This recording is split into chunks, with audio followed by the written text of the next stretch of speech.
네트워크 뉴스입니다.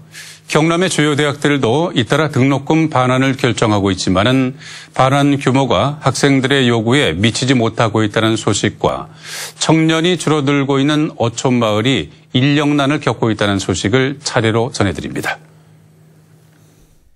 2학기 시작을 한 달여 앞둔 지금까지 경남에서 등록금 반환을 결정한 대학은 모두 4곳. 국립대 가운데서는 경상대와 창원대에 이어 경남 과기대가 등록금 반환을 결정했습니다.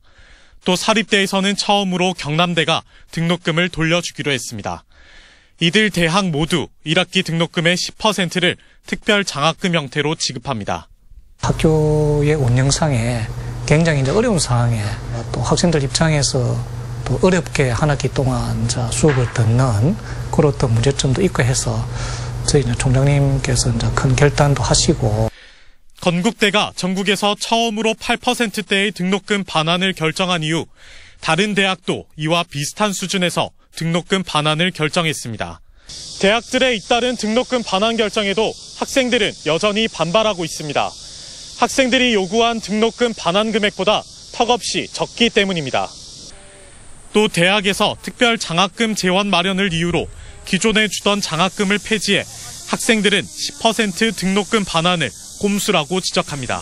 실제로 학교에서 모범 장학금을 없애고 거기서 등록금 재원을 충당하겠다고 했는데 그런 것에 대해서 온라인 커뮤니티에서도 학생들이 많은 반발을 일으키고 있습니다.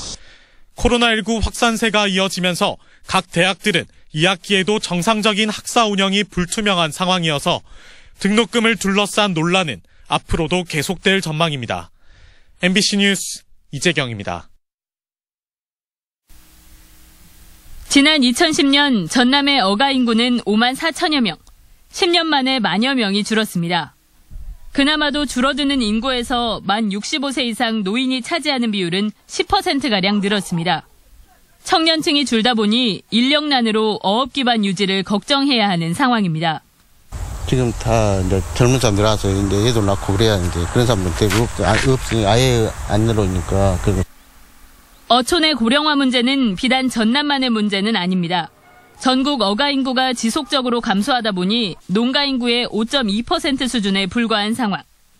특히 어촌의 소멸 위험 지수는 이미 위험 단계로 접어들어 농촌보다 심각하지만 상대적으로 주목받지 못하고 있습니다. 어촌을 포함한 인구 소멸 위기 지역을 지원할 특별법 제정과 함께 전담부서가 신설돼야 하는 이유입니다.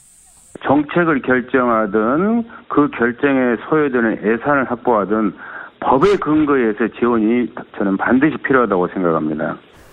전국 수산물 생산량의 절반 이상을 차지하고 있지만 청년이 사라지는 전남의 어촌. 당장의 성과가 아닌 소멸 위기에 대응할 장기적인 비전 제시와 대책 마련이 시급해 보입니다. MBC 뉴스 김진선입니다.